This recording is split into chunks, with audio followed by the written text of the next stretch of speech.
Hello la LTN Team, toujours 20 et CG pour vous accompagner vers le prochain Bull Run. Aujourd'hui, on va parler d'une plateforme qui est sur un segment sûrement très prometteur pour les prochaines années. Je ne vais pas vous dire tout de suite de quoi il s'agit, mais les particuliers ont un grand intérêt à s'y intéresser, car ce type de plateforme peut et doit amener plus de liberté sur votre propre gestion de vos cryptos. J'ai bien dit vos cryptos et pas celles que les autres gardent pour vous. Restez donc bien attentifs, vous allez découvrir ce projet juste après le générique. Comme vous en avez l'habitude maintenant, vous verrez donc une explication sur l'utilité et le fonctionnement du projet, une analyse graphique et nous finirons par vous donner notre avis personnel sur celui-ci. Nos fidèles abonnés ont le droit tous les jours à des JT quotidiens qui vous permettent de rester informés en moins d'une minute sur les plus grosses informations de l'écosystème et 2 fois par semaine, découvre ou redécouvre un projet. Alors rejoignez-nous et abonnez-vous. Allez, let's go la LTN Team.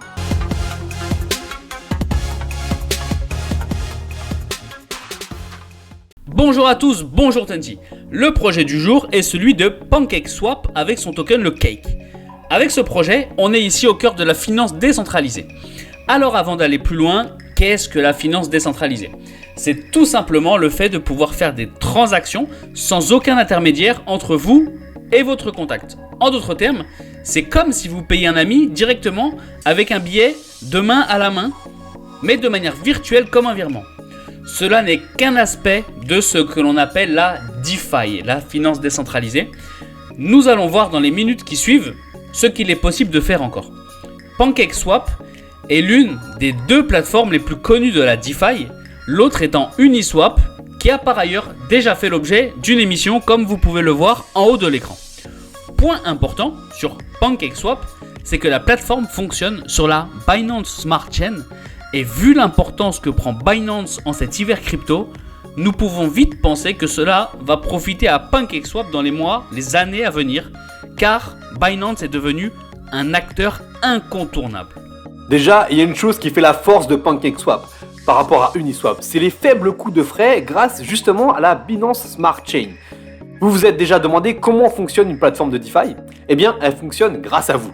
En fait, pour imaginer un peu cela, c'est un peu comme lors d'un repas de famille, chacun ramène à manger ce qu'il possède et le met à disposition des autres sur la table. Ce buffet est l'équivalent des pools liquidity, les pools de liquidité donc, en DeFi. Et le fait de ramener et mettre à disposition ce que vous possédez vous permet derrière de bénéficier et de manger ce que les autres personnes de la famille ont mis dans ce même buffet. En d'autres termes, on est ici sur une plateforme financière vous permettant d'une part de pouvoir faire des échanges de tokens sans intermédiaire et de 2, de pouvoir faire travailler vos tokens dans différentes pools vous rapportant des récompenses. Voyons maintenant ensemble l'utilisation de la plateforme. Alors, ici, on a le choix du réseau. Donc, on en a parlé précédemment, le Binance Smart Chain est plus intéressante en termes de frais. Là, on est sur le réseau Ethereum car j'ai connecté mon wallet MetaMask. Si vous voulez connecter votre wallet, c'est cliquer sur le bouton ici. Et pour l'exemple, mes actifs sont sur le réseau Ethereum sur mon MetaMask. Donc on va tout de suite voir comment swapper, comment faire un échange en crypto-monnaie. Donc on voit ici l'actif que l'on veut échanger.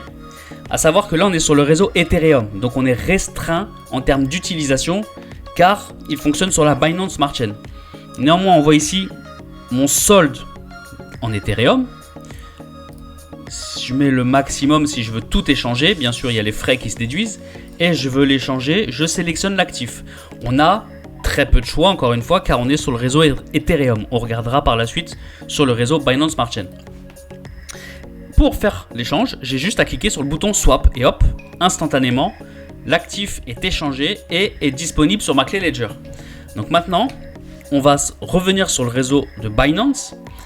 Et on va voir que pour la liquidité, les pools de liquidité, c'est exactement la même chose. On va juste attendre, pas encore pour confirmer MetaMask, voilà, on va changer de réseau. Donc, on arrive sur les pools de liquidité et c'est exactement la même chose. On voit que là, on est sur la Binance Smart Chain, que mon wallet MetaMask est toujours connecté. Néanmoins, les actifs que j'avais de disponibles sur le réseau Ethereum ne sont pas les mêmes que ceux qui sont disponibles sur la Binance Smart Chain. Et là, ce que l'on peut voir, c'est que je vais choisir ce que je choisis de poser, de rendre disponible sur la plateforme. Et on peut voir qu'en BNB, là, j'ai ma balance, j'ai mon solde. où j'ai vraiment des petites broutilles où j'ai 2 $. Et Cake, j'ai 0 $. Mais là, je peux aller sélectionner ce que je veux. Admettons de l'USDT. L'USDT, on voit que j'ai 71 centimes. Donc, ce duo de crypto, je peux le rendre disponible en cliquant sur Add Liquidity. Donc, à partir de ce moment-là, j'ai ajouté de la liquidité. J'ai mis à la disposition de la plateforme de la liquidité supplémentaire. Ce qu'on peut également noter sur la plateforme, c'est qu'il y a un onglet Earn pour déposer des crypto-monnaies et en générer des intérêts. Il y a également un onglet Win qui permet de faire différents jeux, notamment un jeu de loterie. Et il y a un onglet NFT. Alors c'est une plateforme NFT comme l'ont maintenant la majorité des projets. Néanmoins, voilà, elle a le mérite d'exister, d'être présente. Donc on regarde ensemble un petit peu. Ça nous permet d'acheter et de vendre directement des NFT. Avant de passer à l'analyse graphique, un petit tour sur la roadmap pour montrer l'évolution de la roadmap de cette année 2022.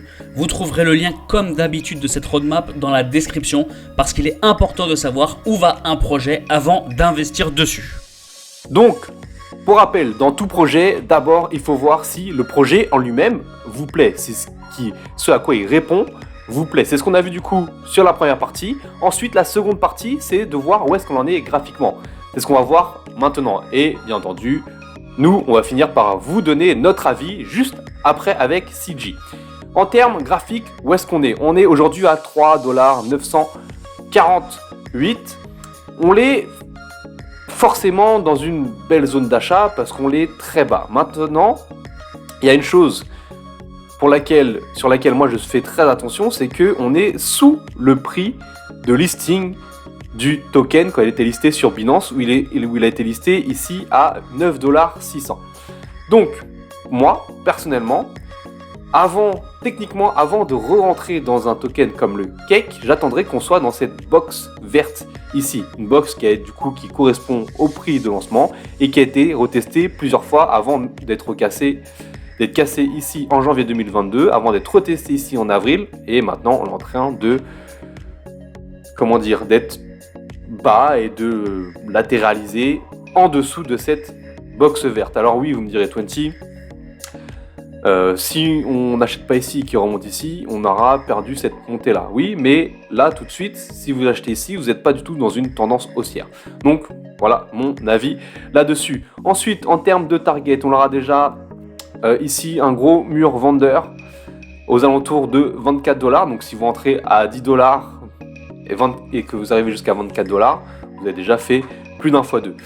Par la suite, ici on a l'adbox, le dernier QG des vendeurs ici à entre 35 et 40 $, donc quasiment à la TH. Et ensuite on a les targets d'extension à 60 $, 96 $, 132 $ et 154 $.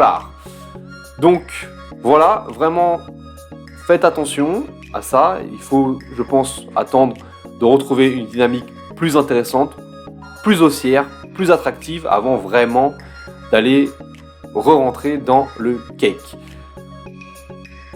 Nous sommes ici sur une des plateformes les plus solides de la finance décentralisée. Alors bien sûr, il faut que la finance décentralisée elle-même se démocratise, ce qui n'est pas une mince affaire.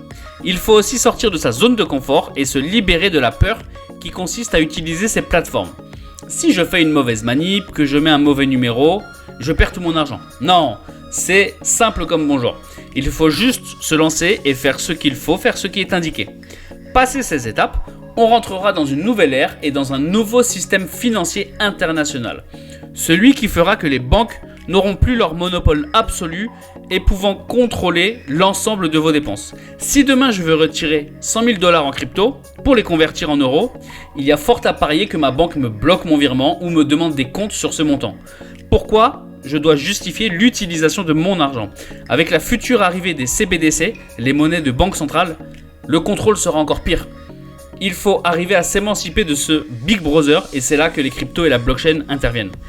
Il y a des chances que les monnaies numériques contrôlées par les États restreignent les libertés, donc il est temps de s'en extirper au maximum. C'est pourquoi ces plateformes nous intéressent, mais attention à ne pas aller n'importe où car il y a beaucoup de hacks dans la DeFi, principalement dans les plus petits protocoles. Voilà pourquoi nous utilisons les plus solides.